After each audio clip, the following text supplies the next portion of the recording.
Selamat datang teman-teman. Kali ini kita akan mempelajari sesuatu hal yang menarik dan penting, yaitu geografi. Apa sih geografi itu? Dan kenapa kita perlu mempelajarinya ya? Yuk kita mulai perjalanan kali ini dengan mengenal bumi kita terlebih dahulu. Bersama aku Diana, aku akan mengajak kalian menjadi geografer muda. Bumi, tempat kita tinggal, adalah satu-satunya planet di alam semesta yang memiliki kehidupan. Bumi ini bukan hanya tempat tinggal manusia, tetapi juga rumah bagi semua makhluk hidup, tumbuhan, hewan, dan bahkan mikroorganisme loh. Tanpa bumi tidak ada kehidupan seperti yang kita kenal. Dengan atmosfer yang menyegarkan, tanah yang subur, air yang melimpah, dan berbagai ekosistem yang seimbang, bumi benar-benar sumber kehidupan yang luar biasa. Lalu, apa sih geografi itu? Kata geografi berasal dari bahasa Yunani, yaitu geo yang berarti bumi dan graphein yang berarti tulisan. Ada beberapa pengertian geografi menurut para ahli. Yang pertama, Eratosthenes. Geografi menurut Eratosthenes adalah penulisan tentang bentuk muka bumi.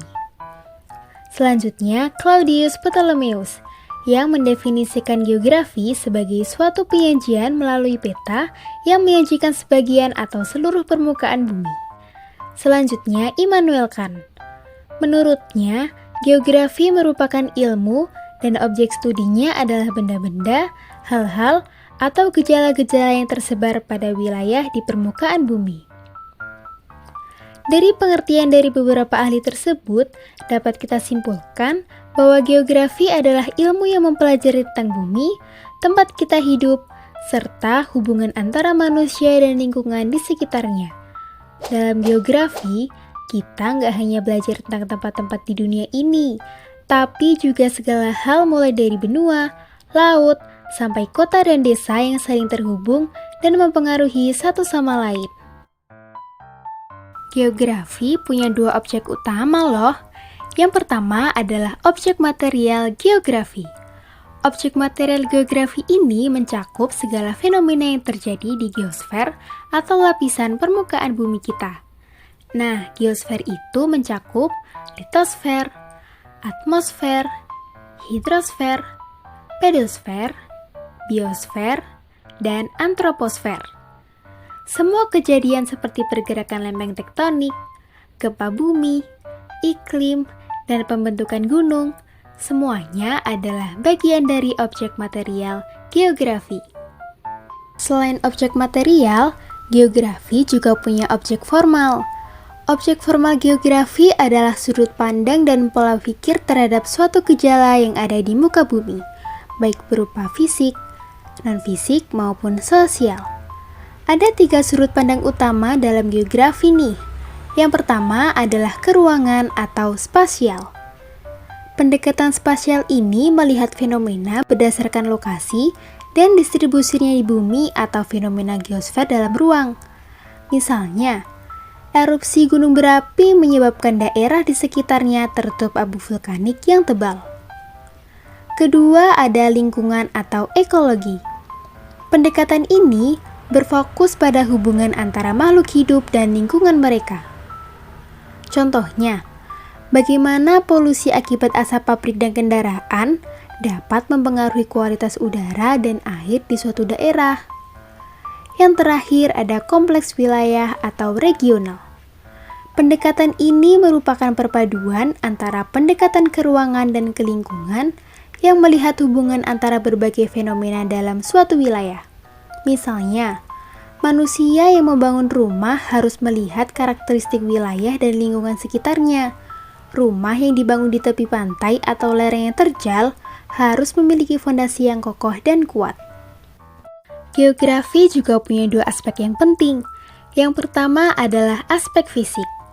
Aspek fisik berfokus pada segala sesuatu yang berkaitan dengan unsur alam, yaitu unsur-unsur yang ada di bumi tanpa melibatkan manusia.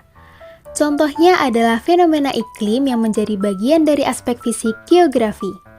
Daerah-daerah yang terletak di sekitar garis khatulistiwa seperti Indonesia memiliki iklim tropis dengan curah hujan yang tinggi sepanjang tahun. Ini memungkinkan pertumbuhan tanaman tropis yang subur dan mendukung kehidupan masyarakat yang menggantungkan hidup pada pertanian. Yang kedua adalah aspek sosial. Aspek sosial berfokus pada hubungan antara manusia satu sama lain dengan lingkungan mereka. Ini mencakup kegiatan sosial, budaya, ekonomi, dan politik yang terjadi dalam masyarakat. Bagaimana manusia berinteraksi dengan alam, bagaimana kebudayaan berkembang, dan bagaimana aktivitas ekonomi mempengaruhi pola pemukiman. Jadi, geografi juga bisa membantu kita memahami bagaimana masyarakat hidup dan berkembang di berbagai tempat di dunia. Selanjutnya, untuk lebih mendalami geografi, ada 10 konsep dasar yang perlu kita ketahui. Yuk kita lihat satu persatu. Yang pertama adalah lokasi. Konsep lokasi membahas tentang letak atau posisi spasial dari objek tertentu di permukaan bumi. Secara umum, lokasi terbagi menjadi dua, yaitu lokasi absolut dan lokasi relatif. Lokasi absolut adalah letak atau tempat yang dilihat dari garis lintang dan garis bujur. Lokasi absolut keadaannya tetap karena berpedoman pada garis astronomis bumi. Contoh lokasi absolut yaitu letak astronomis Indonesia pada 6 derajat lintang utara sampai 11 derajat lintang selatan dan 95 derajat bujur timur sampai 141 derajat bujur timur. Sedangkan untuk lokasi relatif adalah letak atau tempat yang dilihat dari daerah lain di sekitarnya. Lokasi relatif dapat berganti-ganti sesuai dengan objek yang ada di sekitarnya. Contoh lokasi relatif adalah lokasi geografis negara Indonesia yang terletak di antara Samudra Hindia dan Samudra Pasifik, serta benua Asia dan benua Australia. Yang kedua adalah konsep jarak.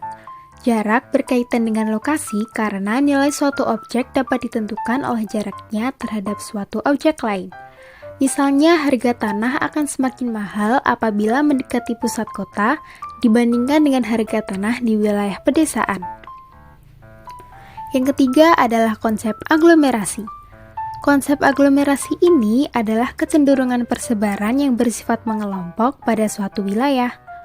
Contoh konsep aglomerasi adalah sekelompok penduduk cenderung tinggal dengan tingkat yang sejenisnya sehingga muncul istilah kawasan elit, daerah kumuh, dan lain sebagainya. Yang keempat ada konsep morfologi. Morfologi menggambarkan perwujudan daratan di muka bumi yang merupakan hasil proses pengangkatan atau penurunan wilayah melalui proses geologi. Contohnya seperti pulau-pulau, dataran yang luas, pegunungan, dan lembah. Yang kelima ada konsep keterjangkauan. Konsep keterjangkauan merupakan dapat tidaknya atau mudah tidaknya suatu lokasi dijangkau dari lokasi lain. Keterjangkauan tergantung dari jarak yang ditempuh dan yang diukur dengan jarak fisik, biaya, waktu, serta berbagai hambatan medan yang dialami. Dengan konsep ini, seseorang akan mengetahui waktu yang dibutuhkan serta biaya yang harus dikeluarkan saat ingin pergi ke suatu daerah. Misalnya, keterjangkauan Jakarta-Semarang bisa menggunakan pesawat, sedangkan Jakarta-Bandung dapat dijangkau dengan kereta api. Yang keenam ada konsep pola.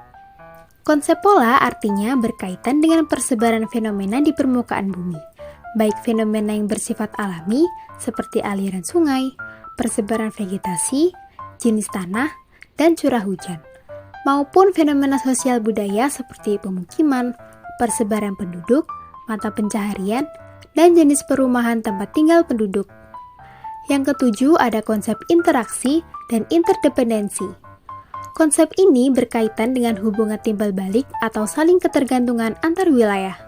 Contohnya, hubungan antara desa dan kota. Warga kota membutuhkan makanan dari desa, sedangkan warga desa membutuhkan teknologi dari kota. Yang kedelapan ada konsep nilai kegunaan. Nilai kegunaan menunjukkan keunggulan yang dimiliki suatu wilayah tertentu dan mempunyai nilai kegunaan yang tidak sama berdasarkan fungsinya. Contohnya, wilayah yang memiliki alam yang cantik cocok dijadikan sebagai destinasi wisata. Yang kesembilan ada konsep diferensiasi area. Diferensiasi area menggambarkan keunikan atau karakteristik antara wilayah satu dengan yang lainnya. Contoh konsep ini misalnya masyarakat yang tinggal di pesisir bekerja sebagai nelayan, sedangkan warga pegunungan biasanya bekerja di kebun atau ladang. Yang ke-10 ada konsep keterkaitan keruangan. Keterkaitan keruangan melihat hubungan antara penyebar unsur di suatu tempat dengan unsur lain di sekitarnya. Hal ini bisa mempengaruhi terjadinya hubungan sebab akibat. Misalnya, perubahan penggunaan lahan di daerah hulu seperti di Bogor dapat menyebabkan banjir di Jakarta karena alih fungsi wilayah tangkapan air. Jadi teman-teman, geografi bukan hanya tentang peta atau tempat-tempat di dunia ini. Ini adalah ilmu untuk mengajarkan kita lebih memahami bumi dan bagaimana kita berinteraksi dengan lingkungan sekitar. Semoga video kali ini dapat meningkatkan pemahaman kalian tentang geografi dan membuat kalian lebih mencintai bumi ya. Terima kasih telah belajar bersama. Sampai jumpa di video selanjutnya.